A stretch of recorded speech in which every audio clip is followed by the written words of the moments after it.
tokko. Ameen.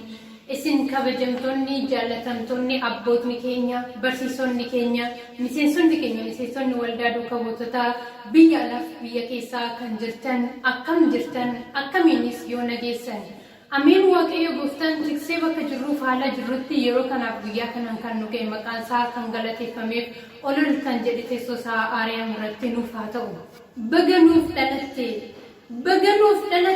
baga nuuf hundoofte lubbuu ishee dheebottee dhugdee qabbanoofte nyaattis beela baatee boqonnaa argattee oolmangees hedduudha kanatti nuuf oolte dungossiif qabsiisaa baga nuuf dhalatte dungossii qabsiisaa baga nuuf dhalatte.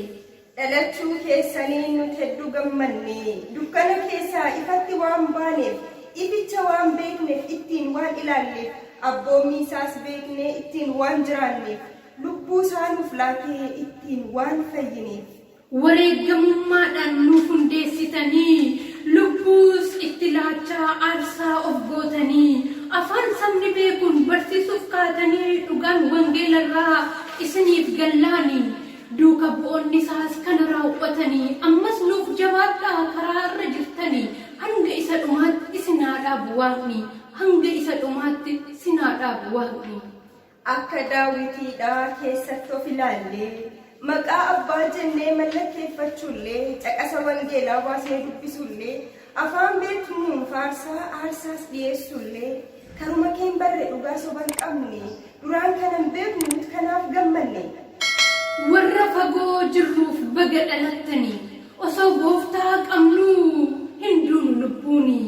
Osoo isin hin beekin osoo isin hin barin warri hin amanne maqaanaaf baasanii kan koo kan hin taane haaraa naaf laatanii waaqaan hin beekneef na sagachiisanii fannoo morma kiyyaas anarraa kutanii warri gooftaan beekne natti taphatanii.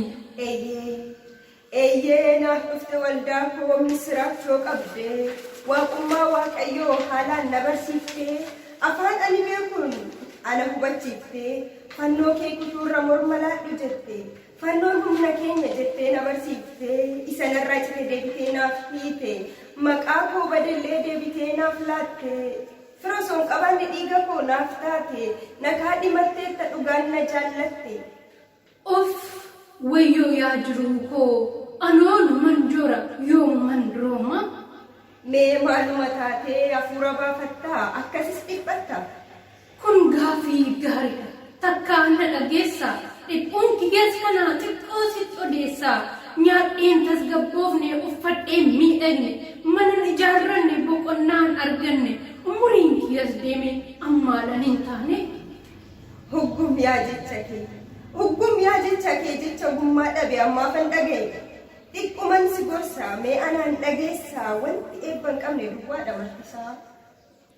Wanti eebban qabne duwwaadha dhumisaa gorsi kee kanaadha deebii maallaaf laata wanta eebban qabne jechuun kun maal laata. Ilaa dhaggeeffadhu gaafiin siif dhiyeessaa nyaadheen tasgabboofne uffadheen miidhagne mana ijaarranne jechuun kee maal laata deebiinaaf deebifta. Kunis gaafii ta'eet lammuu na gaafatta kan siin jedhe hundaa seeraan dhageessetta. Osoman sitti muu maaf na dadhabsiifta mana dhuunfaa kootii kan ittiin jiraadhu uffannis uffadhee kan ittiin mul'adhu qabeenya horadhee maallaqa qabaachuu kana kaayaasii yoo anaan hubatte dhibbuu keessa kiyyaa yoo dhugaan ilaalte kana kaayaasii yoo anaan hubatte dhibbuu keessa kiyyaa yoo dhugaan ilaalte. Siif beekeera amma dhibbuu keessa keetii. Wanta biraan nyaanne waa'ee lubbuun keetiif na dhaggeeffadhamma dhuguman sitti himaa nyaattee tasgabbaa'uun nyaata bara baraa uffattee miidhaguun suuraa waaqayyoorraa manni hin diigamne mana samii irraa dhugaan jiru kana hubadhume har'a. Of wayyoo yaa anaa yaa jiruu kiyya kanaa yaanni kee kanaadha sammuu na dhukkubse furmaata naaf laatta jedhee sitti odeesse. Furmaata kan laatu waaqayyoon duwwaadha ati silaa hubattu kanamaaf gungumta hojjettee argannaan galata isaatiif aarsaa dhiyeessitee badiisuu dalagdee dhiifama gaafattee mana samii ijaaruuf ati meetti yaadde beela'aa nyaachiftee bishaanis obaaftee isaan kana keessaa isa kam raawwattee? Edaa kunis jira jiruu koo baranaa duraan kanan beekne takkaas hin dhageenye. Ammas ni dhaqqabda kan hundaa raawwachuuf yeroo dheeraa qabda. Jireenya hafuuraa sirriitti hubadhu daandii ishee ganamaa cimsitii gaafadhu. Nyaattee beela ba'uuf soorata isaa nyaachuuf dhugdee qabbanaa'uuf xoofoo isaa unadhu. Hojjettee sooramuuf hiyyeessa yaadadhu. Isa kana hundaa anoo yooman yaade guyyaa gaafa tokkos yooman akkas godhe iccitiin kun hunduu yoom ifa naaf ta'e osuman anjooruu natti dukkanaa'e osuman anjooruu natti dukkanaa'e. Waaqni nu amannu abbaa dhiifamaati laphee qulqulluudhaan itti dhiyaadhati. Dhiifamas gaafattee duuka isaa buunanii mucaa koo sin jedha ofitti si qaba. Hamaanis si argu harka sirra qaba.